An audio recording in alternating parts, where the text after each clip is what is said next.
You also share the screen.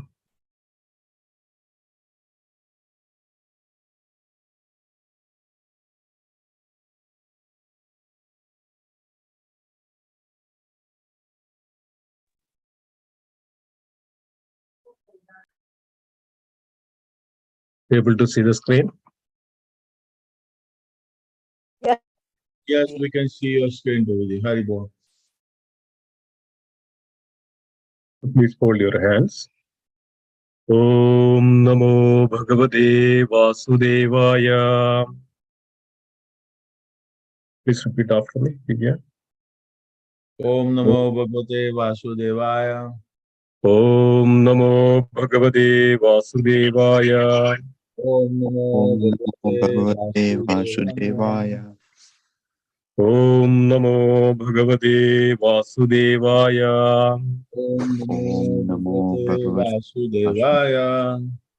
Om Namo Bhagavate Vasudevaya. Om Namo Bhagavate Vasudevaya. Narayanam Namaskrityam Namaskrityam Naram Chaiva Narottamam Chaiva Narottam Devim Saraswatim Vyasam Saraswati Vyasa Tado Jayamudiraye Jaya Mudiraye Nashtaprayeshu Abhadreshu Prayeshwa Bhadrashwa Nityam Bhagavata Sevaya Nityam Bhagavata Seviya Bhagavati Uttamasloke Bhagavati Uttamasloke Okay Bhaktir Bhavati Naishtigim. Bhagavati Nastiti Reading from Srimad Bhagavad Gita, chapter 18, which is titled as The Perfection of Renunciation, verse number 59. Please repeat after me.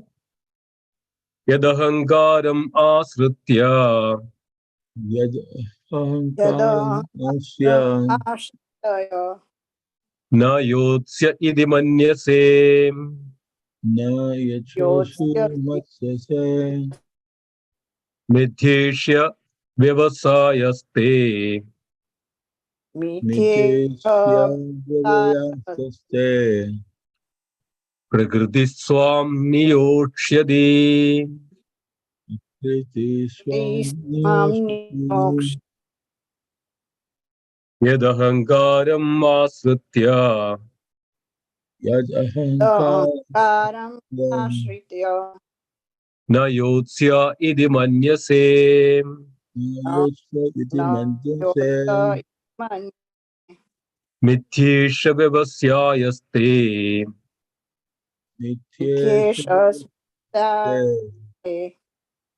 prakrtistvam niyokshayadi Ishwaniyakshati Yoniyokshaya Yadahankaram asritya Yad Yada Ahankaram Ankaram Ashratya na yotsya idi manyase Na Yosha Iti Nasya Manjase mithyesha vyavasyayaste Mityesu Vyavasthayaste Devatayaste prakrtistvam na niyokshayadi Prakriti Swaniyosati Yoksha Yadahankaram asritya Yad Yada Ahankaram Ankaram Ashratya na yotsya idi manyase Na Yosha Iti Manjase Nayotsa mithyesha vyavasayaste Nityesi Vyavayasaste Devasayaste prakrtistvam na tvam niyokshadi. Prakriti Swaniyosati Please recite if you can. Yat Ahastari Samishte Yadahankaram asritya Yosya Iti Manjase na yotsya idi manyase Mishyase Vyavasayaste mithyesha vyavasayaste Prakriti Prakrtistvām na niyokshati. Yad ahankaro asrita Yad ahangaram asritya na yasso iti mannase na yotsya idi manyase. mittaisha vyavaste Middheshya vavasayaste. prakritistvam nyoksaiti Prakrtistvām niyokshati. Yad ahankaram ashritya Yad ahangaram asritya na yotsi manyase na yotsya idi manyase. niteshas vyavasayaste Middheshya vavasayaste. prakruti niyokshayati.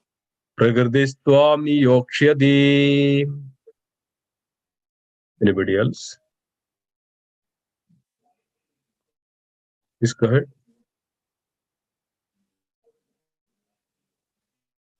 Okay, so we'll go word by word meaning. Synonyms. Yat, if. Ahangaram, or false ego. Asritya, taking shelter. Na yotsye, I shall not fight. Idi, thus. Manyase, you think. Mithya yeshaha, this is all false. Vyavasayaha, determination. Te, your. Prakriti, material nature. Tvam, you. Niyokshati, will engage. Translation and purport by His Divine Grace, Sri Bhaktivedanta Swami Srila Prabhupada. Srila Prabhupada ki Jai. Translation. If you do not act according to my direction and do not fight, then you will be falsely directed. By your nature, you will have to be engaged in warfare. Would humbly request, please repeat after me this very powerful words. Translation. Please repeat after me. If you do not act according to my direction, if you do not act according to my direction, if you do not act according to my direction and do not fight, and do not fight, then you will be falsely directed. And then you will be falsely directed. By your nature, you will have to be engaged in warfare. You have to be engaged in a warfare. Perfect. Arjuna was a military man and born of the nature of a Kshatriya. Therefore, his natural duty was to fight.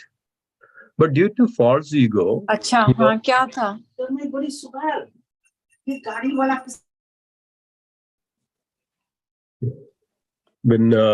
please put on mute so that we don't hear the background noise. But due to false ego, he was fearing that by killing his teacher, grandfather, and friends, he would incur sinful reactions. Actually, he was considering himself master of his actions, as if he were directing the good and bad results of such work.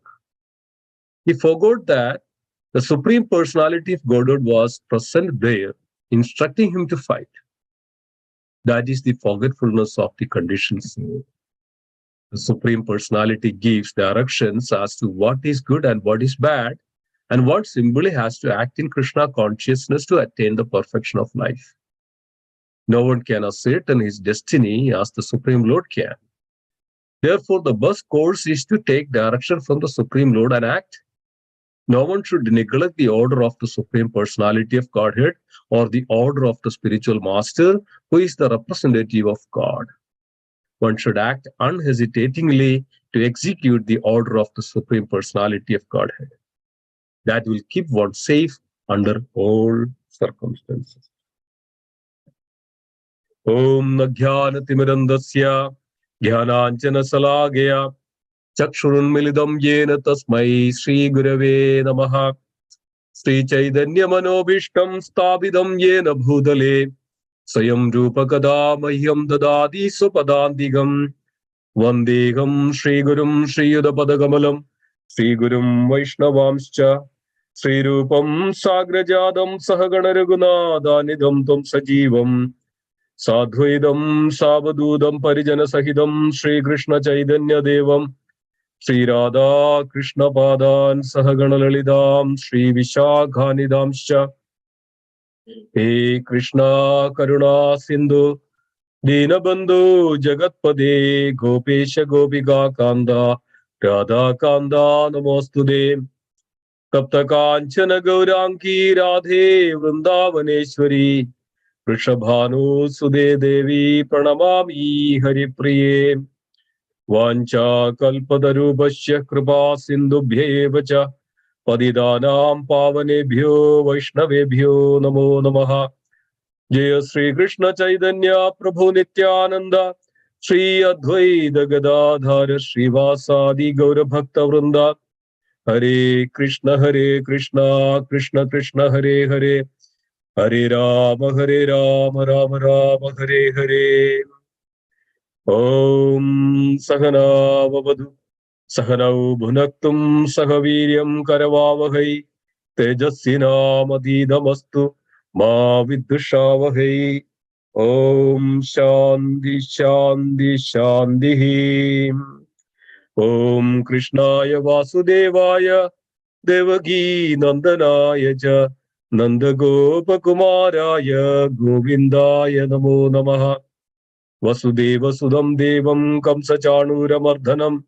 Devaki Paramanandam Krishnam Vande Jagadgurum Om Satchidananda Rupaya Krishnaya Krishnakarine Namo Vedanta Vedhyaya Gurave Buddhi Sakshine Sachanga Chakram Sagarida Kundalam Sabida Vastram Sarasiru Hetshanam Sahara Bhakshasala Shobhigaustubastriyam Namami Vishnum Shirasa Chadurbhujam Namaha Pangajanabhaya Namaha Pangajamaline Namaha Pangajanetraya Namaste Pangajangraye Om Namo Namo Aniruddhaya Rishikesh Indriyatmane Namaha Paramahamsaya Purnaya Nivurtatmane Kayena Vacha Manasendriyarva Buddhyatmana va Prakrite Subhavat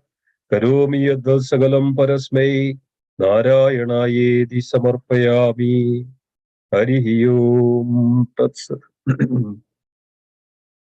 Hare Krishna, dear devotees.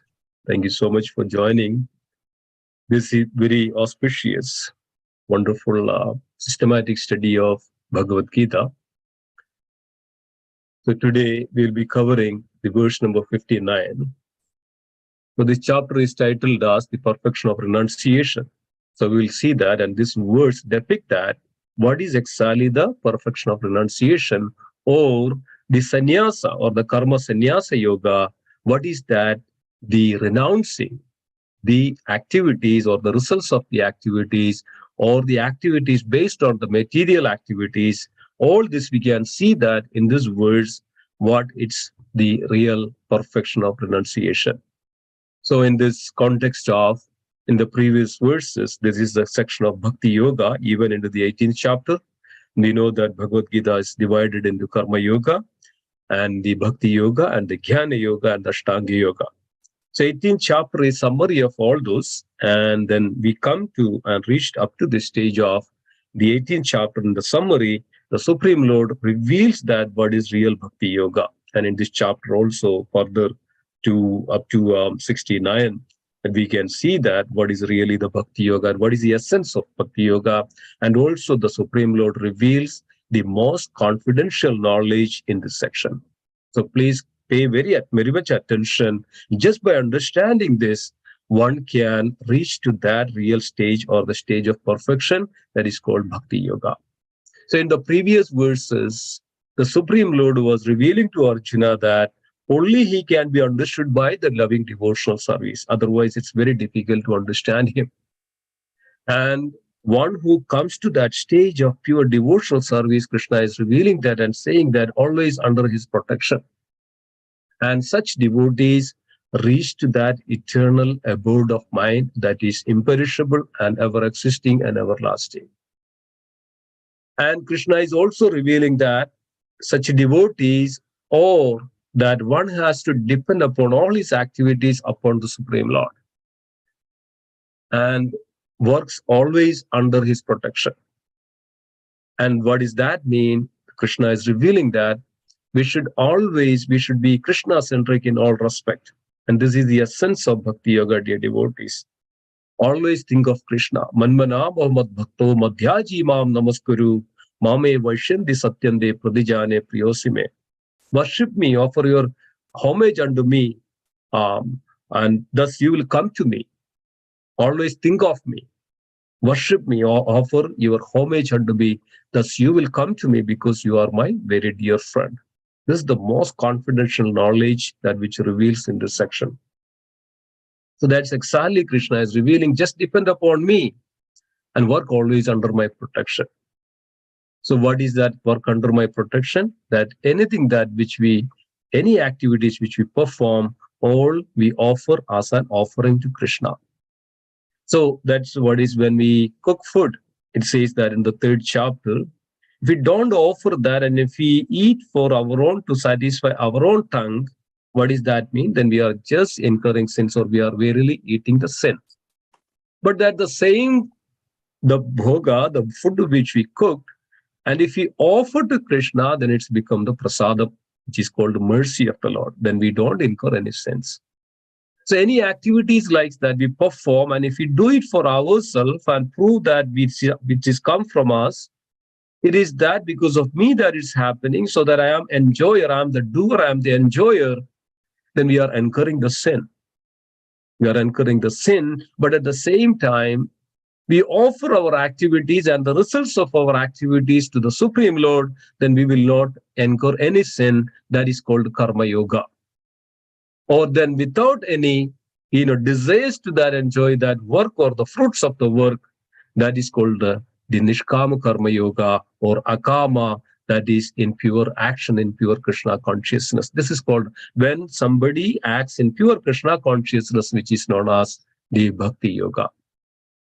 So then Krishna is also revealing, if you become conscious of me, you will pass over all the obstacles of the conditioned life by my grace.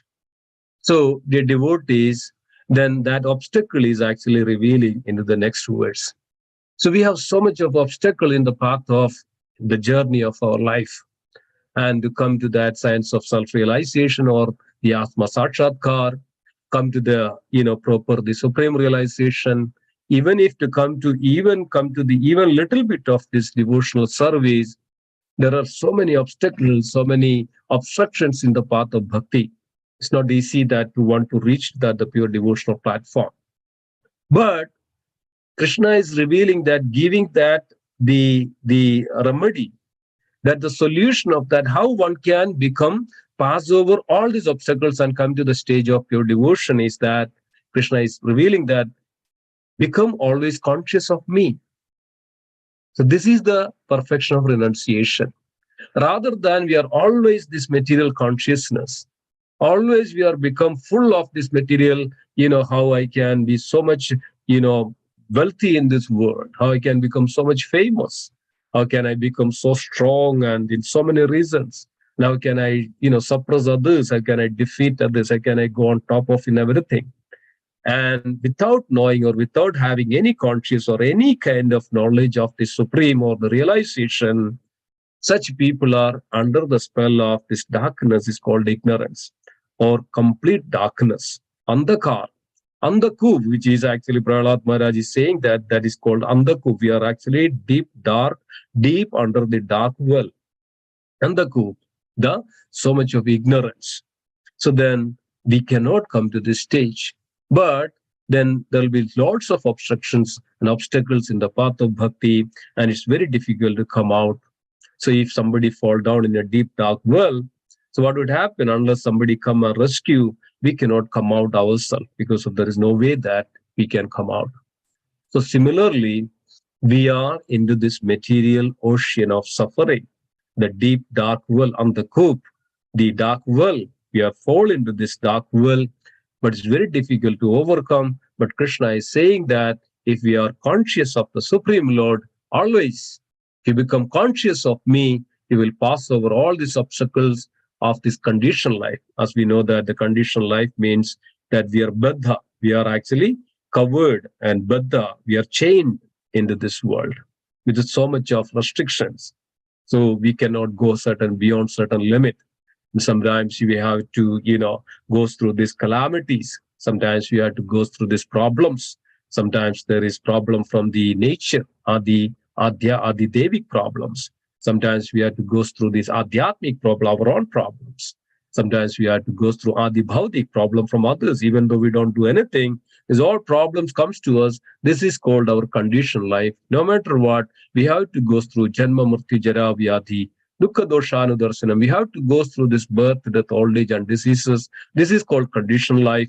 And into this chain, into this samsara chakra, into this ocean of this repeated birth and death, we are suffering, and we are repeatedly taking this birth, death, old age, disease, and suffering, and so much of misery, and going through life after life after life after life.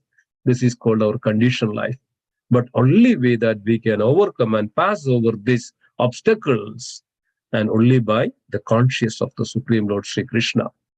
And Krishna is saying that, however, you do not work in such consciousness, but act through false ego, not hearing me, you will be lost. So, dear devotees, Srila Bhakti Vinod Thakur mentioned that, and very clearly in the book called Sharanagati. And initially, Bhakti Vinod Thakur was revealing in such a way that we are all actually does not have any taste, any interest in the holy name, any interest in realizing the Supreme Lord, any interest in understanding who we are and what we are. And because of that, we are suffering in this material world, and completely in a whirlpool. Bhaktivinoda Thakur using this word called the whirlpool is, the current, the strong current which rotates within the water. And if somebody falls into that, like, the tornado, when tornado comes, if somebody, trapped in this tornado, then it takes us that any objects which comes into the tornado, it takes us and destroys it. Similarly, somebody comes to this trap of this whirlpool, and anybody. And so what happens? Completely destroy that person. So similarly, we are, because of this, our forgetfulness, because of our ignorance, because of we are fall into this darkness of this material consciousness, we are completely destroyed in due course of time. So this is what it is, because of our false ego. False ego is called ahangar. So we will see today's words. This was the context. So Krishna is continues and further, and it says that yet ahangaram asritya. See, ahangaram means false ego. So dear devotees, this is the most difficult thing that which one can overcome. This is in the subtle body. We know that there are three bodies. One is gross body, and second one is called subtle body. Subtle body consists of mind, intelligence, and false ego. So mind, and beyond the mind, there is intelligence. And then beyond that intelligence is also the false ego. Basically, the false ego is pretty much directing everything. And we know that in the scripture, which reveals that in the Bhagavad explains that initially, this all material world is even created by the false ego. So when there was a false ego, then all these three modes of nature generated from the false ego: the mode of goodness, mode of passion, mode of ignorance, or sattva guna, rajo guna, tamo guna. All this is manifested from this one substance called the false ego, one entity called false ego. This is very difficult to overcome. That's why, even though we comes to this level of spiritual, still there is the false ego in a very subtle form. That's why false ego is very subtle and it's very difficult to overcome. So Krishna is revealing here the point is called false ego. So because of we are goes through this false ego, then we are not completely out of this, and we will not be. It's very difficult to come to that pure stage. And as Krishna is saying here, if you do not act according to my direction and do not fight, then you will be falsely directed. So devotees, this is exactly the point. So this is exactly the meaning of perfect renunciation, man, that we have to follow the directions of the Supreme Lord. When we follow the directions of the Supreme Lord is called the perfection of renunciation. And Srila Rupa Goswami reveals that in the Nectar of Instruction, Nectar of Devotion, that Anasaktesya Vishayan Edarham Ubhinchade Nirbande Krishna Sambande Yukta Vairagyamachate. Anasaktesya Vishayan, that means one has to detach from this anasakti. Asakti means attachment. One should detach from this vishaya, this worldly office, worldly things, and this false is directed by the false ego or our own ahangar. So what is that ahangar? Ahangar means aham. Aham means I. Everything is actually depend upon this I or my or myself or me or self-centric. Everything is based upon the self-centric. So dear devotees, we know that there are so many examples out there which gives our scriptures so many wonderful examples. So we know that the May 4th is the appearance day of Lord Narasimhadev. And we know that why the Lord Narasimhadev is appeared. The same reason, in order to curtail, in order to eliminate, in order to destroy the false ego of a demon. We know that the Hiranyakashipu. So what was the ahangar, the self-centric? And he can even forget. The ahangar means that when we forget Krishna, that is ahangar or called the false ego. When we think that I have so much of richness, so I don't need to worry about anybody, that is called ahangar. When I say that I have, or when we say that I have so much of, of strength, I have family, I have a political, I have so much of, people around, I'm so and so. This is another ahangar. It's called false ego. Then a person think about that, I have so much of bank balance. I don't need to worry anything about. So this is a false ego ahankar. I have so much of, that car. I have so much of big houses. I have so much of this. I have so much of that. I have so much of, I'm a good speaker. So much of beauty I have. So much of wealth. The devotees, anybody thinks anything like that, the person is actually in the mode of darkness or in the mode of ignorance, because of he does not know what is real wealth. He does not know what is real beauty. He does not know what is real knowledge. He does not know what is real strength. He does not know what is renunciation. He does not know what is the famous, real famous. So different ways, and people thinks that this is very subtle. That's why it is a very narrow, thin layer, thin line in between, because it's very difficult to differentiate. Why? Because of even though we reached up to the point, even still there is a little bit of this false ego there, very thin level.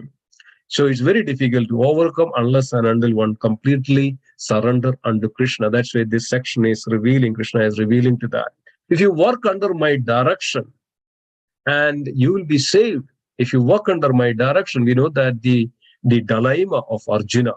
Arjuna was thinking everything is actually asked for. He is the doer, so that I have to direct, I have to decide what is going to become, what will be the results of this war.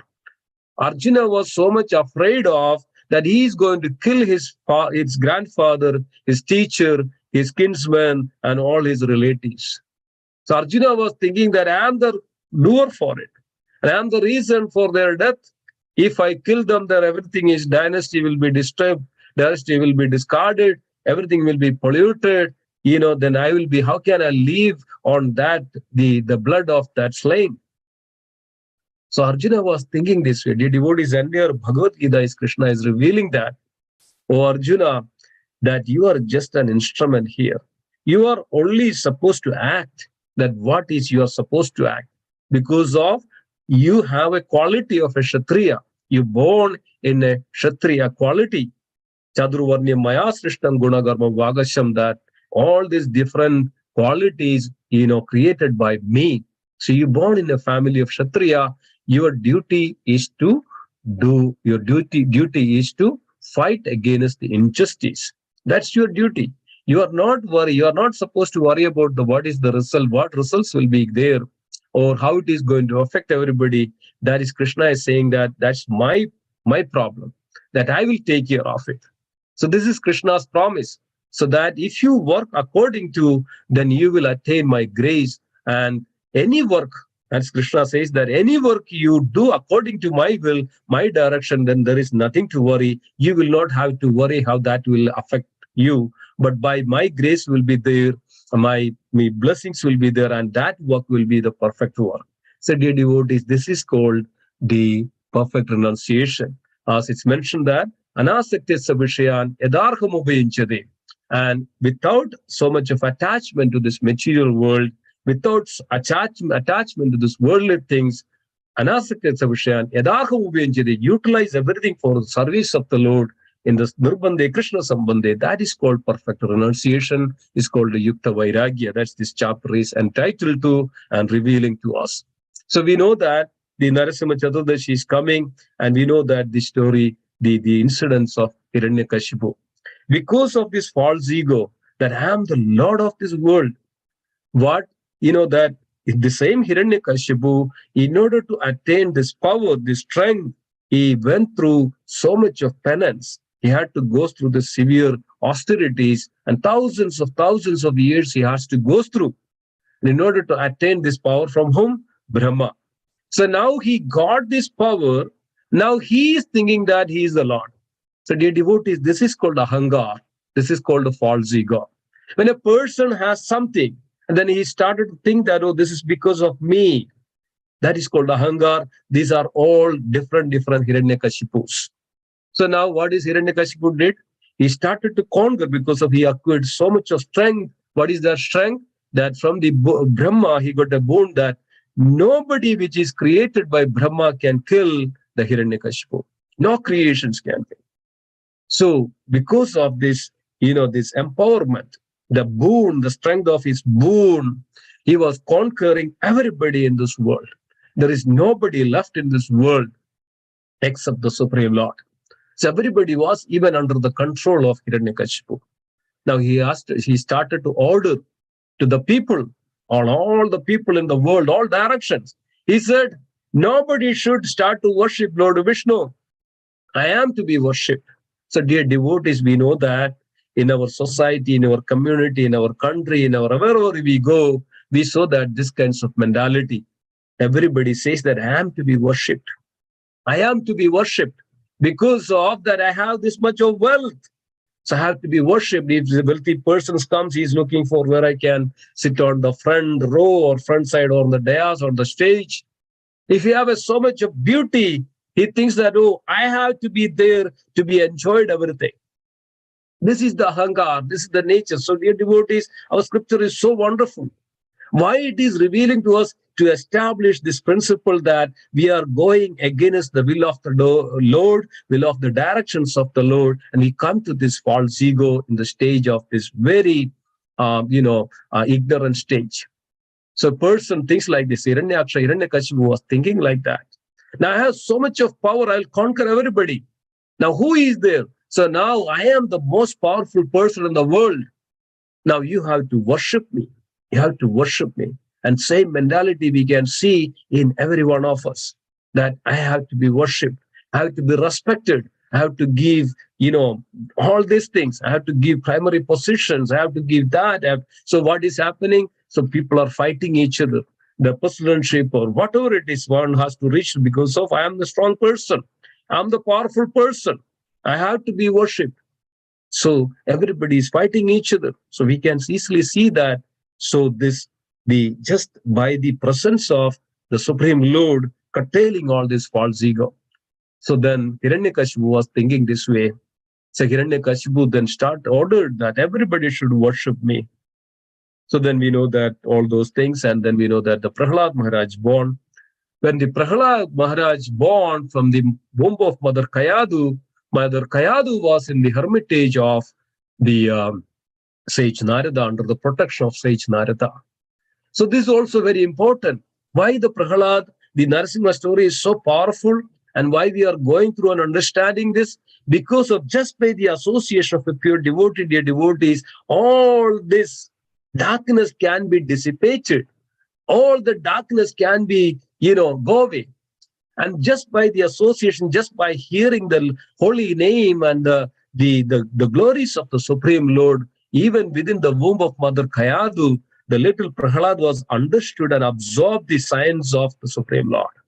And what is the science? He does not have any confusion when he took birth. He was very firm. He was very determined that there is a Supreme Lord. He is the controller of everything. And everything comes from him. He is the maintainer. He is the Supreme Lord. He is the cause of all the causes. And everything manifests from him. Everything emanates from him. There is nothing that which is separate from the Lord. And he is the Supreme Lord to be worshipped, nobody else. So Prahlad Maharaj was doing this. And he does not have this false ego because of Prahlad Maharaj was thinking, this is the nature, this is the character of a pure devotee, dear devotees. He never thinks that I am the doer. So when Hiranyakashipu was trying to kill Prahlad Maharaj, when we heard from his, when Hiranyakashipu asked Prahlad Maharaj, what is the most beautiful thing you learned from this school? And Prahlad Maharaj was saying that, and in such a way that, and who is the most wonderful person in this world? Prahlad Maharaj was saying that Lord Vishnu is the most wonderful person. The moment the Hiranyakashipu heard about the name of Lord Vishnu, he becomes so enraged and he becomes so furious and even, tried to punish Prahlad Maharaj. So this is the another bad quality of this false ego. When there is a person is came to that level of false ego, he even, think that everybody has to praise him. The moment he is not praised, I know that there are so many political incidents in so many places that even if a person who is in such a level of false ego, he has to be always, that's why in olden days, all these kings, everybody, there are so many group of people, they're always there to praise this person, otherwise he'll immediately get the angry.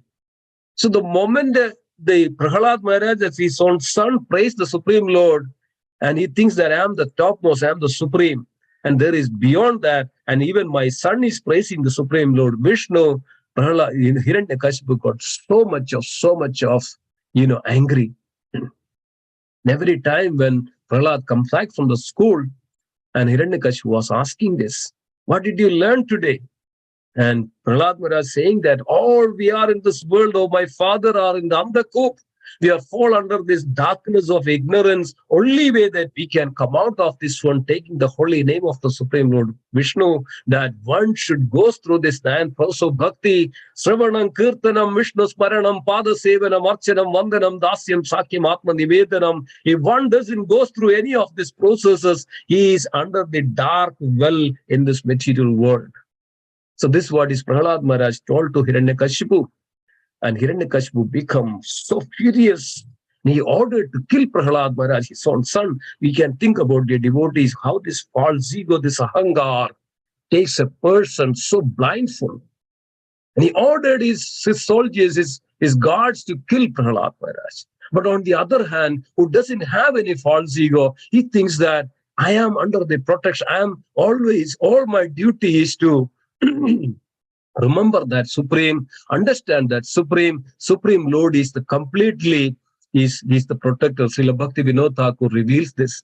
Bhakti Vinod Thakur mentioned the Sharanagati. In the Sharanagati, Prahlad Maharaj was completely surrendered unto Krishna. A person is not in the false ego, the person is not under the influence of this ahangar, he always surrender unto Krishna. He always sees that there is no other protector than Krishna, the Supreme Lord. Because of what I have, everything is Krishna's property. Even that whatever I have, everything is controlled by the Supreme Lord. What I have. If I am destined to die, why I should fear? And is supposed to die, I would die because of his controlling by the Supreme Lord. If I have to take birth again, this is controlled by the Supreme Lord. But all my have is actually understand this and surrender ourselves to that lotus feet of Krishna, then Krishna will take care of us. So Bhakti Vinod Thakur in the Sharanagati book very beautifully reveals this.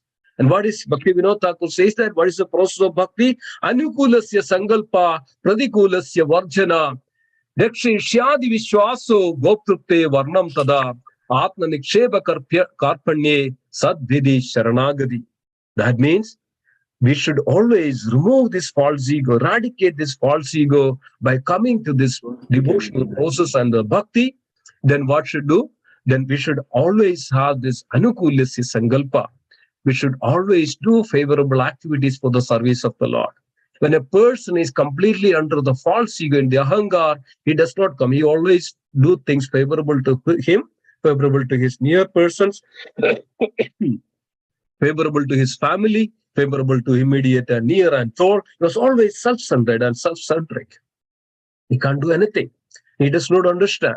So anugulyasya sankalpa, whatever we are doing, that as per the will of the Supreme Lord. And pratikulasya varjana, what is not in favorable for the Lord, not under the direction of the Lord, not as per the will of the Lord, not as per the will of the scriptures or the sadhu or shastra, that pratikulasya varjanam, he will not indulge in any of those things.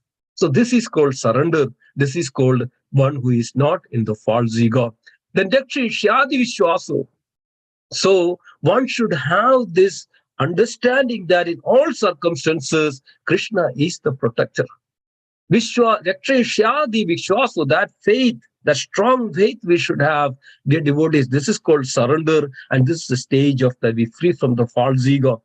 Then there is a false ego, the ahangar, then I am completely dependent upon myself, my strength, my power. Oh, I am ready. I have so much of that. So every country, every person is trying to protect himself in such a way that I have so much of the I can protect myself. But we end up in so much of danger in that sense. So, but we don't have these concepts of depending upon the Supreme Lord. So anything that which comes to dear devotees, we have to have that Krishna is there to protect us, because of we are the children of him. And there is only one person can protect us in this world, that is Krishna himself. There is nobody else. That's why Bhakti Vinod Thakur says that even that surrenderness, that is called that Sharanagati, one should have this understanding. Dakshishyadi vishwaso, one should have that faith. Then Goptrute Varanam Tada. That means there is only the Supreme Lord, that he is always nobody else. One should have always have the dependency upon this Krishna. That's called dhainya, that humility, that our helplessness. What we can do in this world, can we move a blade of grass in this world? Or can we create a blade of grass in this world? Can we hold our breath for 10 minutes? Can we, without eating for 10 days? Can we, without breath, can we hold our breath? Or can we wait? Anything that in this world, do we have any strength, any capacity, anything that we can do our own? The devotees, we cannot. So we should have this understanding that we should always have this dependency upon the Supreme Lord. Our helplessness, this is called dhainya, humility. That we should have always have this understanding, our helplessness to the Supreme Lord. The devotees, when we have that understanding, this is called the surrenderness or Sharanagati. Then Atmanisheba Karpanye, we should always see that he is our maintainer. When Krishna is our maintainer, then we don't need to worry. Dear devotees, we have to have the strong faith. Everything comes from him, even our job, even our own, this energy which produce in our stomach and in our body, the breath we have, the strength we have, anything that we have in our world, he is the one who is maintain all this. The moment it can, when Krishna decides, it can disappear. Within 24 hours, our body starts to disintegrate. But because of his potency, because of his mercy, this actually all, this all comes together and gives us everything. But the moment that Krishna decides that, okay, this is not more, within 24 hours, our body will start to decay and disintegrate, and we are no more. So everything there comes from this Lord, Supreme Lord. The devotees, this is called Atmaniksheba Karpanye, Shad Vidhi Saranagadihi. And these 6 ways that one has to always take the shelter of Supreme Lord without this false ego, without this ahangar. So here, Rakshishyadi Vishwaso, Prahlad Maharaj had this strong faith. So then Hiranyakashipu ordered his soldiers, his guards, to cut his head. So they used all weapons to kill him. Prahlad Maharaj cut his neck, but nothing happened to him. He is remained same. Dear devotees, this is that the faith, strong faith Prahlad had, and one should have strong faith like that. This is the teachings of the appearance of Hiranya and the Lord Narasimhadev. So here we have that strong faith in the Supreme Lord. So then nobody can touch And as Krishna says that if Krishna is decided to kill somebody, nobody can save him. But if Krishna is decided to save one person, then nobody can kill him. Excuse me. So this is the way that Prahlad Maharaj was completely dependent upon Krishna. His helplessness, he was just chanting the holy name of Krishna. Whenever there, he completely take the shelter by chanting of the holy name. Om Namo Bhagavade Vasudevaya. Om Namo Bhagavade Vasudevaya. Om Namo Bhagavade Vasudevaya. So Hiranyakashipu was trying all his strength. He put under the thrown from the peak of the mountains. Lord protected him. Nothing happened to him. He even took the shelter of Holika, that Hiranyakashipu and his sister and this Holika took Prahlad Maharaj in the fire. But who is died? Who is vanished? The Holika in the fire. So, dear devotees, this is the shelter. So, what is the reason for all this? Because of Prahlad Maharaj didn't have this ahanga, this false ego that I can protect myself, I can do everything. So, but rather than Prahlad Maharaj was completely in the pure devotional as per the will of the Supreme Lord and acting as per the directions of the Supreme Lord. So this is a great example. Then what happened? So Prahlad Maharaj is completely dependent upon the Lord and telling to Hiranyakashipu that, yes, my Lord is the Savior, my Lord is the protector, my Lord is the maintainer, He is everywhere, everything comes from Him. And there's a beautiful praise of Prahlad Maharaj to the Supreme Lord. And all this, the essence of all is here. And he's settling that He is the maintainer, He is the protector, He is the creator, everything comes from Him, He is in everything. He is in even atom is Himself. And He is in Anu, He is big, He is Vibhu, He is everything. And who are we, these humans? Who are we, these demons? We are nothing in front of the Supreme Lord. So Hiranyakashipu was hearing, and he becomes so much angry. So much of angry, he took his sword to kill Prahlad. And he asked before he, took, where is your Vishnu? Is he telling that he's everywhere? He's all powerful. He's all omnipotent. He's always present. And he's omniscient. He's always can be seen. And he's always powerful, omnipotent, and omnipresent. Is he there in this pillar? Prahlad said, yes, he's there in this pillar. So with great strength, great force, Hiranyakashipu cut the pillar with his sword. Here the Narasimha Dev was appeared before Hiranyakashipu with great trampling sound and roar, like a lion roaring, and this entire forest is actually everybody becomes so fearful when a lion roar in the middle of forest. Then what happened? Hiranyakashipu becomes so much in trouble with the fear. Lord Narasimha Dev was so much in angry. Why is Lord Narasimha Dev was so much in angry? Because of this demon, this Hiranyakashipu was persecuting his pure devotee, his little Prahlad, very helpless, and this persecuting and trying to kill. Lord was so much angry, dear devotees. Another lesson that we can learn from this one: whoever is actually against the devotees, whoever is actually giving troubles to the devotees, whoever is actually against the devotees, Lord will never forgive such devotees. Such people. Lord will always protect that devotees. Lord will be so angry. And in seeing Hiranyakashipu, Lord was so much in anger. And then what happened?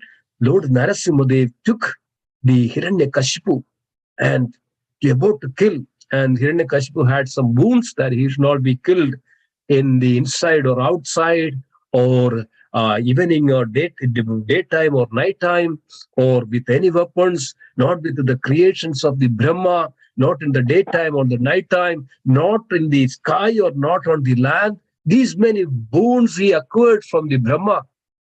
So that's why Lord appeared in this form of no man, no woman, no animal, like a half lion, half man. And he using his nail, not even any weapon. Not in the night or not in the day. It was on the evening time. not inside or the outside. He stood at the doorsill. He sit on the doorsill, and he used his nail and all following the respecting the bone of the Brahma. And he took out the intestine of the Hiranyakashipu and put on his head, put on his neck. The Lord Narasimhadev was trembling with fear after killing, throw the body of Hiranyakashipu on this. See that? One who is so much in false ego, so much in darkness and ignorance that I am everything. There is nothing beyond myself. So dear devotees, one who has this kinds of attitude and mentality, he will eventually reach to the destructions. He will completely come to that, the destructions, because of that itself will kill that person. This is the results of the false ego, ahangar. If anybody is so much of ahangar with his wealth, it says that the scripture that wealth itself will kill that person. If anybody has the false ego, that strength itself will that destroy that person. If anybody has any kind of false ego, that itself will destroy that person. So dear devotees, this is the way that we has this false ego, that so much of ahangar, anybody has it. And there are so many examples in our scriptures. You know that the story of Srishangu, he has so much of beauty. He thinks that, okay, I can enter into the heavenly planets with his beauty. We know that what is happened, for Srishangu. He was upside down. He finally, when he got the help of Vishwamitra, and he did a sacrifices and fire sacrifice. With that power of that fire sacrifice, Srishangu ascended to the heaven, but Indra pushed him down. And he was upside down. He was so beautiful, and he was so much of ego, that false ego, ahangar, that I should enter into the heavenly planet with that beauty. So this is what it is, dear devotees. When anybody has that kind of ego, they will be upside down. And eventually this will all destroyed. So what is Krishna is revealing here, dear devotees, very powerful. And all our scriptures are revealing all these various demoniac qualities. And this is the demoniac quality, the false ego. So it's very, very important that we check our false ego in all respects. And we should always come to the level of understanding, dear devotees, that nothing in this world that which will say that I'm that, I'm this, I'm so much, so then we start to behave accordingly. Rather than Sri Chaitanya Mahaprabhu is revealing that Pranata Pisunichena Taroriva Savishnuna Amanina Manadena Kirtaniya Sadahari. Krishna is revealing, and Chaitanya Mahaprabhu is revealing that Pranata, we should have humble than a blade of grass, taller than a tree. Why? Because of that is our nature. That's the nature of a pure devotee. That's the nature of a person free from this false ego. He will be always give respect to others. He will always depends upon Krishna. He will always see Krishna in everything. He will always give the respect, and he will be tolerant, and if anything comes to him. And he will be always, humbler than all the time. He will not think that, I'm so and so and so. If anything comes to me, then I will. This word is exactly. Excuse me. The 6 Goswamis were in the Vrindavan. They were not even staying under a tree more than a day. They thought that even I stay more than a day in this under the tree, I will develop an attachment, then this false ego comes to me. So they were moving from even one place to another. They had just a single cloth. They were the prime ministers of the Hussain Shah in the Bengal. They had such a power, and they left everything. They came to Vrindavan. They were staying under the tree. In each tree, they were moving from one tree to another every day. And they just collect only that what is supposed to, put together the body and soul. And they don't eat more than what is necessary. They don't talk more than what is necessary. They don't do anything that which is apart from the will of the Lord, or they were all completely surrendered in that way. So this is called a devotee. They are very humbler. Raghunath Das Goswami was, even who were coming to Vrindavan, they were giving, Raghunath Das Goswami was giving the Dandavat Pranam, the obeisances to all the Vaishnavas who is coming to Vrindavan. And it was mentioned that more than thousands of Dandavat, Raghunath Das Goswami was giving to the Vaishnavas even coming to the Vrindavan every day. Never think that, I'm a devotee. This is the way, dear devotees, that we have to behave in all respect, all circumstances. What we are trying to hold ourselves, what are we having to, what we are up to. One day this will all diminish, but all we have remains is that our spiritual qualities, the transcendental qualities which we develop. That's what is Krishna is noticing in us. Not that our wealth, not that our beauty, not that our so much of fame and name and all whatever these so-called things which we develop in this world. Nothing will, affect, nothing will important for Krishna, nothing will see Krishna.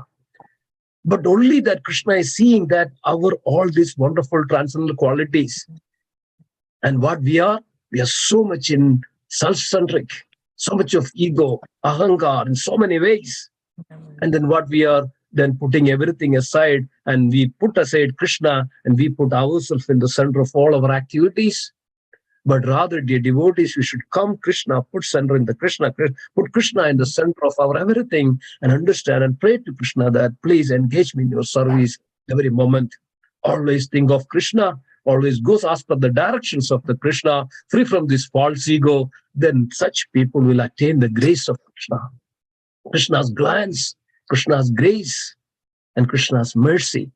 So this is what is externally Krishna is revealing to Arjuna. This is called renunciation. This is the stage of perfection. This is the essence of our life. This is the essence that we are going through, and we have to always be in this understanding, and we have to follow the directions of the Supreme Lord. Then we will be always on the safe. And as Srila Prabhupada says in the purport itself, that in the last, one should act unhesitatingly to execute the order of Supreme Personality of Godhead. That will keep one safe under all circumstances. I would read one more time. One should act unhesitatingly to execute the order of the Supreme Personality of Godhead. That will keep one safe under all circumstances. So how do we understand that this is the will or order of the Supreme Lord? That Supreme Lord is always seated in our heart, and always have the representatives, and always have that the teachings that from the representatives of the Lord. And Lord is also seated. That's the next two words that Krishna is revealing. And one should listen him. Who is that? That Paramatma. So this way, that everyone, that devotees, that will keep one safe under in all circumstances. So with this note idea, I will end here, dear devotees. Thank you so much. It's a very, very powerful words, very, very wonderful understanding that we all can have. This way we'll be safe in all circumstances. As Krishna says, my devotee never perishes. Thank you so much for being here. Hare Krishna. Are there any comments, any questions, any concerns, reflections? Hare Krishna. Krishna or not from me, myself, doer. Okay. How do you differentiate sometimes? Okay, so you're asking a question that whether it is coming from Krishna or whether it is coming from me, right? The activities. Yeah. Means ego, false ego. False ego, from my false ego. How do I see my false ego? Yes, when the moment we actually going against that, now we have the beautiful instructions of that, we should be always, act. There are, there's karma yoga is there, jnana yoga is there, the bhakti yoga is there. There are different ways that we can connect with the Supreme Lord. And anything which we do before that, we get this, the instructions or intuition from the heart as directed by the Paramatma. So the moment we think that, okay, oh, this is my house. Okay, so if somebody comes to our door, right? Or somebody asking for some help. So we think that, oh, this is, this is not good. Okay, this person did something to me. This, that one. I don't want to give entrance to my home, or I don't want to give anything to somebody ask for something, if they are needed, if they are needy, or something like that, or some circumstance or some situations we think, oh, this is this will reduce my thing, or this will affect my bank balance, this will affect my things, or this person did that to me, this person was against me. So we think always in our own way of it, or our own mentality, or our own frame of reference, right? So this is all false ego, anything. But when a person is free from all his false ego, he'll be always blissful. He is free from anxiety. He is free from all the fearfulness in this world. He always sees people in equal vision. He always sees that everything in Krishna's hand. So when a person comes to that level, then he is under the protection of Krishna, then Krishna will directly guide those persons. That means same time, sometimes we know that many people say that, okay, so we have services in the temple. After the services, we go for the book distribution, we go for cooking, we for evening programs, we go for Bhakti Vrusha. So we say that sometimes we are all engaged in the devotional activities. When a person sincerely engaged in the devotional activities, we can say that he is free from his false ego. When we can see that there was an example, he was in Seattle. In Seattle, there was a big CEO. He is a big CEO of a big company and very famous over there. And when Srila Prabhupada was there that time, he became the devotee and he became the president of that Seattle temple president in the temple. So what happened? Every day, and then there was also the cops were there, and in order to protect and in order to give some protection to the people and other things. So one day, this CEO of the company, he was a devotee there. He was collecting the trash cans or collecting all the people, those who the plates or the trash, and putting in the trash bag and collecting all the trash from the temple and putting outside. This is the time this cop saw him. What are you doing? Please give to us. You are a CEO of the company. He said, I am nothing. I said, I am nothing. That's my work. I am nothing. This is my real work. This is my work. This I am serving, not for me, or I'm serving the community. So this is free from the false ego. So, but anything that we do ourselves, okay, let me accumulate so much of wealth. Let me accumulate so much of fame in this world. Let me put myself as I am something, something, something. Let me command people. Let me, punish people. Let me say something to against the people. Somebody says something, we never retaliate, or we never take it as a. So anything that which somebody says something and we take it in our heart, that is false ego, because of, I am, this first thing is actually is challenged our false ego. That's why we took and we, hurt by that. But we should be free from all this and understanding Krishna is in the center. When Duryodhana was very much furious and using bad words against Vidura, you know what Vidura thought? Vidura thought, yes, this is in my destiny. This may be the will of the Lord. He was not, against or anything like that, against the people or against the, So as it says, generally says that do not hate the sinner, but hate the sin, likes that. So we should always have this understanding that, don't take anything personally, or don't have grudge with anybody. Don't talk nonsense or against anybody. Don't talk anything back, or, don't find fault in others. Don't, kind of so many things, right? All this. So when we think that way, when we do that way, it's called false ego. Everything is false ego as per. Right? Then we should understand that this is come from false ego. But rather, whenever some such situations comes, we should always depend upon Krishna, like Prahlad Maharaj. Om Namo Bhagavate Vasudeva. If we hear some bad words from somebody, Om Namo Bhagavate Vasudeva. Chant the holy name, Hare Krishna. Somebody was about to hit us, right? If possible, right? If possible, we depend upon Krishna, but some situations that we have to, prevent that. But that we prevent only, but we don't even retaliate in such a way. All we have to do, we try to protect ourselves in some extent.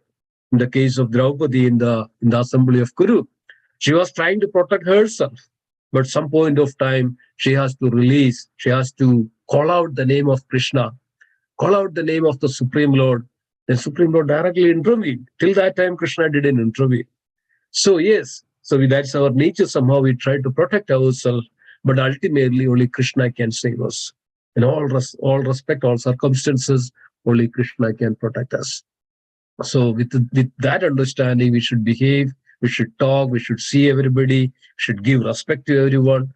Don't expect any respect from anybody. If you think that, okay, I should be respected, that is false ego. Ahangar, because of I am something. So rather than we should always, irrespective of age, irrespective of people, irrespective of country, irrespective of caste, irrespective of creed, we should always see Krishna in everything and give respect to everyone. And everyone has to be respected in this world. And I'm so and so and so and so, so that I get angry, I get punished, I get do so many things. So what is the results? It's all results of our ahangar. So this is the way that we are going against the will of the Supreme Lord. When we act accordingly, we act our own way. We think that I'm so and so, so when I act accordingly, then what happens? It will all end up, and it will not have the grace of the Krishna. But if we all depend upon completely, because of our humility, we are helpless. When we depend upon everything in Krishna, that is under the directions of the Krishna. Is it clear, Madaji, or is it? Thank you. Dhanyavad. Thank you. Thank you so much. It's a wonderful question. Very nice. Okay. Anybody else has anything to add? Hare Krishna Prabhuji, Dhanma Prabhu. Hare Krishna, Prabhuji. Thank you so much, Simhesvara Prabhu. Very nice class, Prabhu. So I joined very late, but as some work I came office late, so yeah, very nice class, Prabhu. I remembering one the statement Prabhu Rampada Maharaj in the temple class when he was giving the seminar, that retreat. Yeah. And during the retreat, he mentioned very nice point, why we are not surrendering to Krishna. Because we are surrendering to the false place. So he was saying that because the false surrendering doesn't allow to the real surrendering. Yeah. He was saying that until unless this false surrendering not going away, the real surrendering doesn't come place. Yeah. Exactly. Yeah. I remembering, because we are surrendering so many things. So if something happens, this person will protect. If something happen, my relative will do this. But we doesn't come on to the right point. Like nobody can do anything except Krishna. Yeah, exactly. So that should be the real understanding. Krishna is our helplessness in everything, and what we can do even. We can't do only certain extent, and that's with our ego. And then we suffer or enjoy with that, and then we completely goes out of the will of the directions of the Supreme Lord. And we are completely dependent upon our own ego, our own false ego, our own ahangar. That I'm so and so. Then that's why we cannot even come to that real or full conscious of the Supreme Lord. We cannot even chant properly. We cannot engage in the devotion properly. We cannot do anything properly in bhakti because of we can't hear properly. We cannot even sit for 1 hour, or we cannot chant for 2 hours. We can't do anything because of our consciousness is completely covered this material energy, and this material energy is come from false ego. But we have the real ego, that is our original ego, should free from all false. That's why Srila Prabhupada put this ahangar is false ego. Ego is there, but it's false. It's not right. It's a false. Anything separate from Krishna is false. So that's why this material world even created anything separate from Krishna. So we think about anything separate from Krishna. So everything comes from that false ego originally.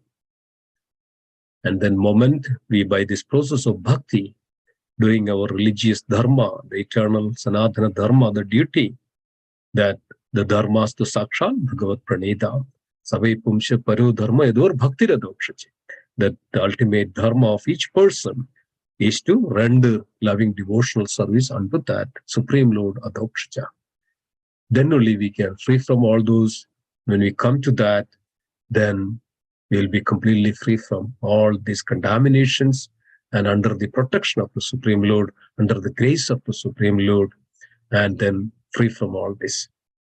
So yeah, we are all, it's very difficult to overcome, and somehow or other, this is so subtle. We take shelter of our own ego in so many times, most of the time.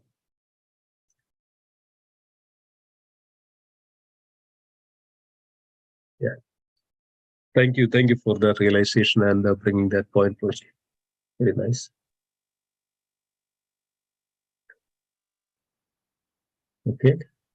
Hare Krishna Prabhu. Hare Krishna. Pranam, all glories to Srila Prabhupada.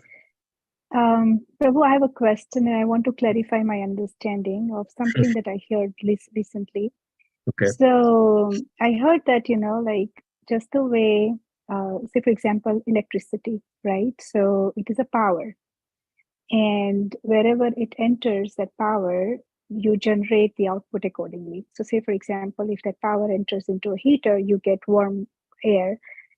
In the same way, if it goes into, like, say, AC, then you get a cold air, so it is like that. So basically the resemblance was power of God, right? So wherever it enters, the output is accordingly generated accordingly. So what I mean to say is that the example that I heard was if it enters into the modes of material nature, the output is accordingly, right? So say, for example, if it enters into like anger or lust, or I don't know, whatever the modes of material nature are. So, based on ignorance, then the output will be that. So basically they're saying that it's Krishna or God's power that's entering into this material energy or modes of material nature as well, and will create the output, right? So my question is, and I could be completely wrong in my understanding, but I want the clarification here, right? So when I see that, okay, so if somebody is getting upset with me out of the false ego, if somebody is getting angry with me out of false ego,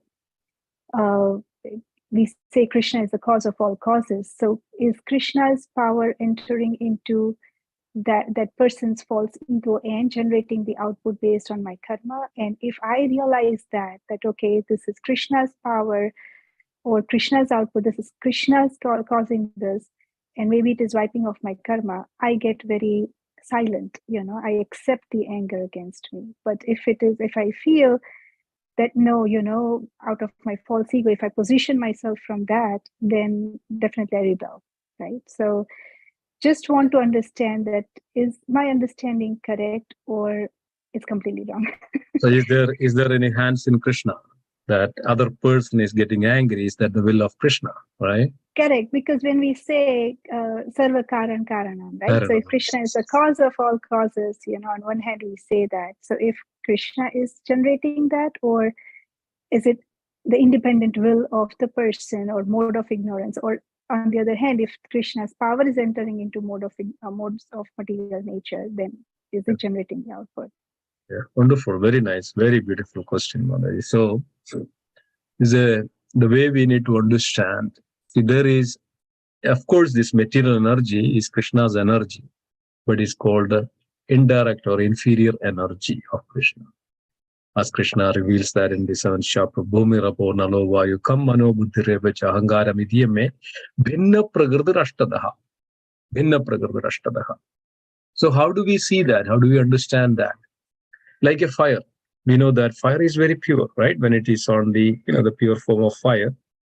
But that fire comes in contact with these other materials, right? We know that, like, when it comes with some wood, what it does that before it create a fire or generate that full fire is to start to create some smoke, starts to create some carbon, starts to create so many things, right?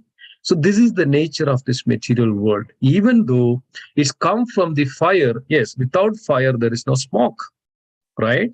So the fire is there, but smoke is actually the cause of watering our eyes, right? The smoke is the cause of, suffocation. The smoke is the cause of our own so many other problems. So like that, when a person is actually, when this inferior energy or is there, the Supreme Lord is there, but this is actually the indirect inferior energy of Krishna. Just 1 minute. Somebody's on the doorsteps, right? Just 1 minute. I'll be back.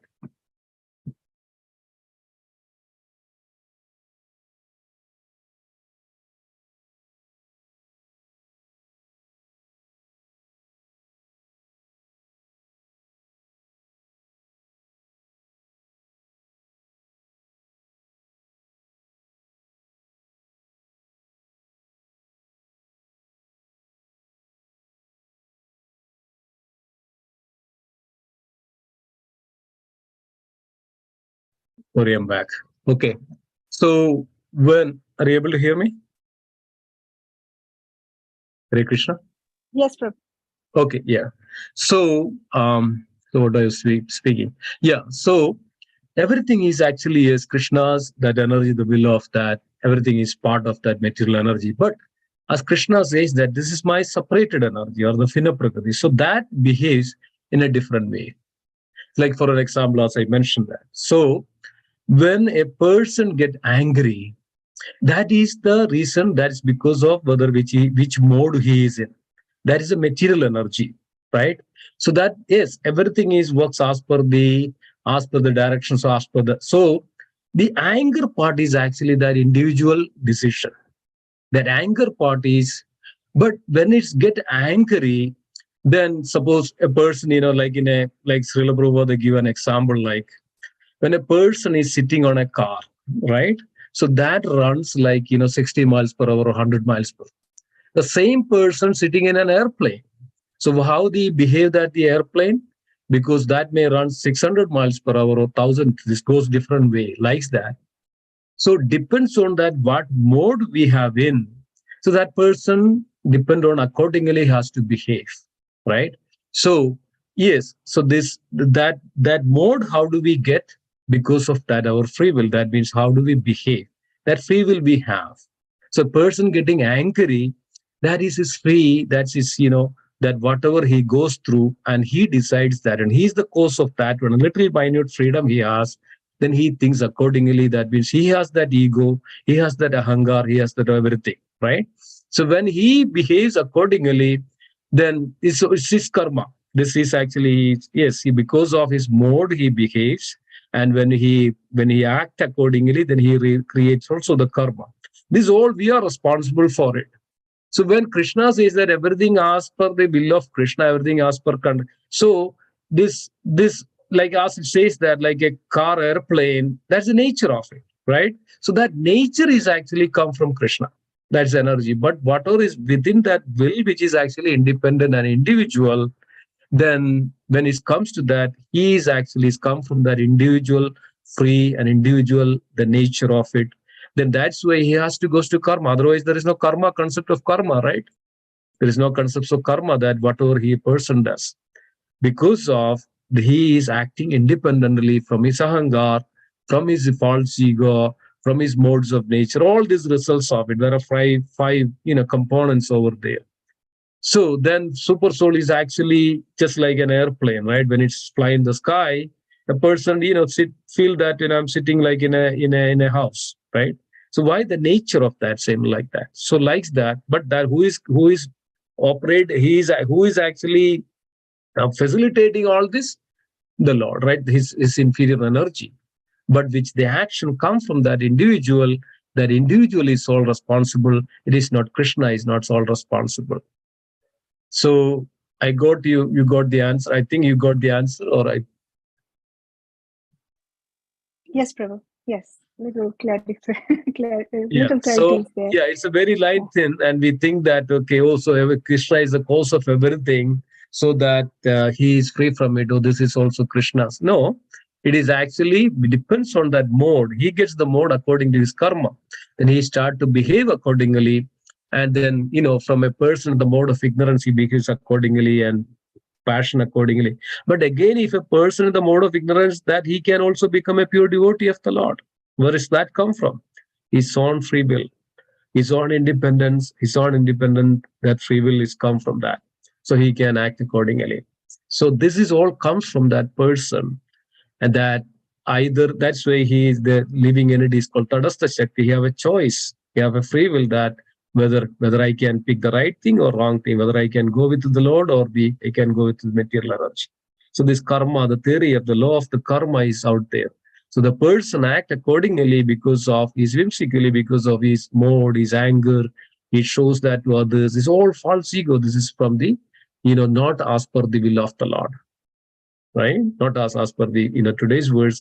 This is not as per the will of the Lord. So why Krishna is telling to Arjuna? Because of Krishna, it never interfere in that free will of it.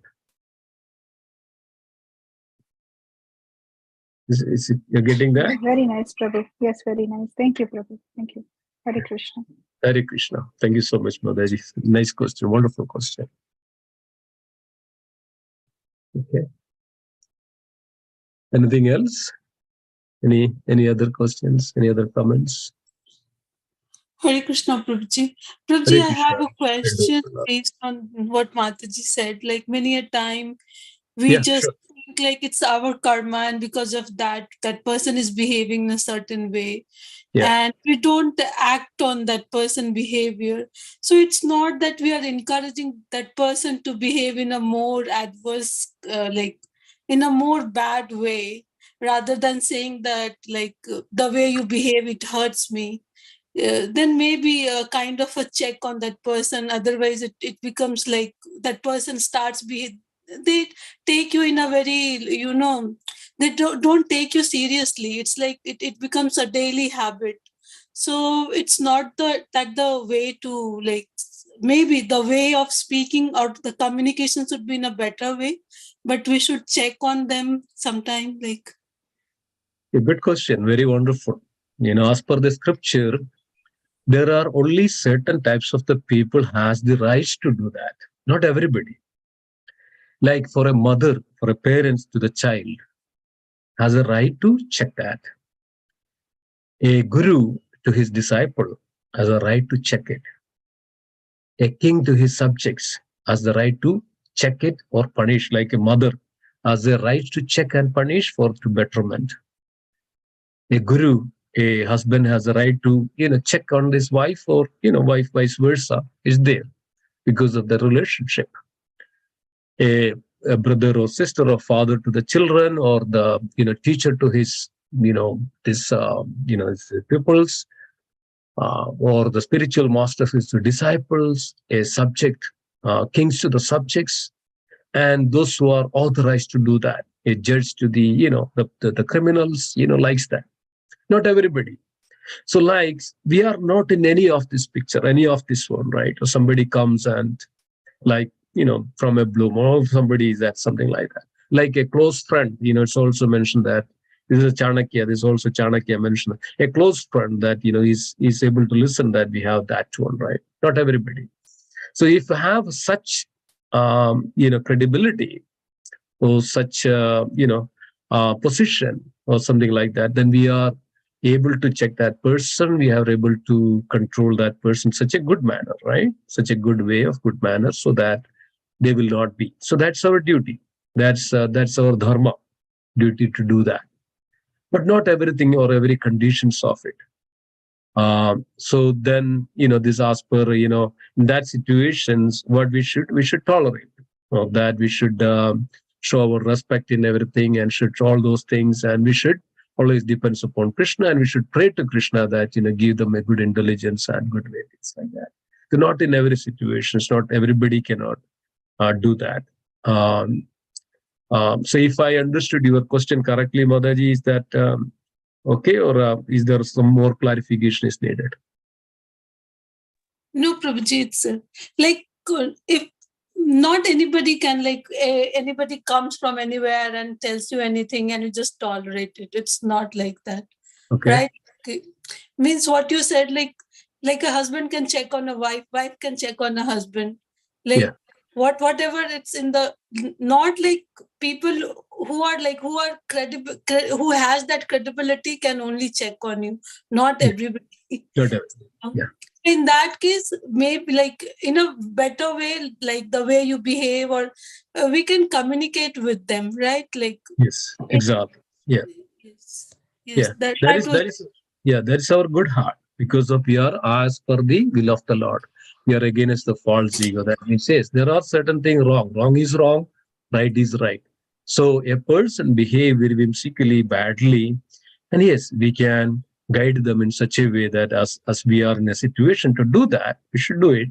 So that way they will understand. That's the spiritual master does to his disciple. That what we are doing right now here, we are telling that what Krishna is instructing, so that everybody can become better, comes out from the false ego and likes that. So we should create an opportunity so that they listen from the elders. Elders always have the right to advise to the youngsters in such a position, like a child or a spirit, the teacher or a student or things like that. So they can do that. So they should do it. That is dharma, that one should act as per the will of the Lord.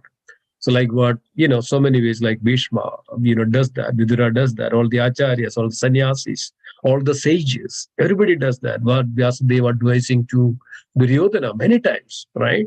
Many times. So like that, those respected personalities, those who are elders, those who are in that position, they should do it. And that's this entire scripture. So we should, and also as says that we should always listen to Sadhu, Shastra and Guru. And Sadhu, those who are respectable personalities, Sadhu, right? One who is free from this false ego. He knows that what is right and wrong.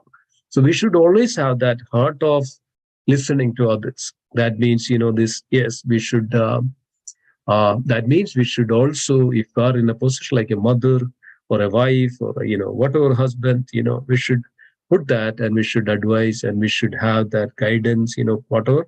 All this actually like leads to one point that, one should get better from his false ego of this ahangar and come to the platform of Krishna consciousness so that they can purify and purify and purify, because of everything is actually Krishna's, centric. Every word comes from us is Krishna centric.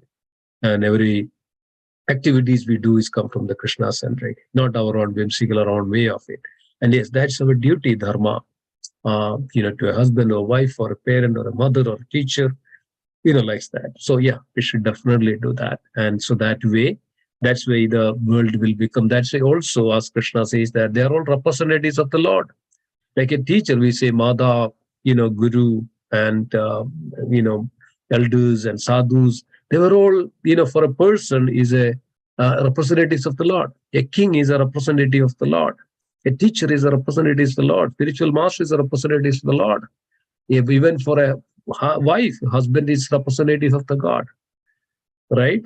And like a children, parents are the representatives of the Lord, right? So yeah, so you can Thank take you it. so much, Guruji. Thank you. It's very nice. Thank you so much. Okay. Anything else? Anybody else?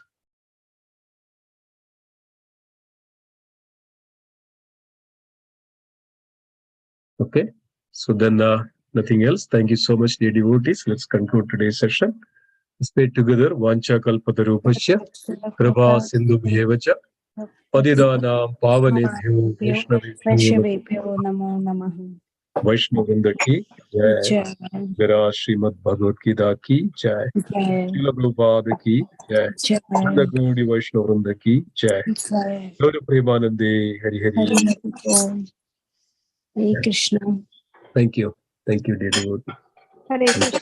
Hare Krishna. Hare Krishna. Hare Krishna, Prabhuji. Hare Krishna. Hare Krishna. Hari Bol.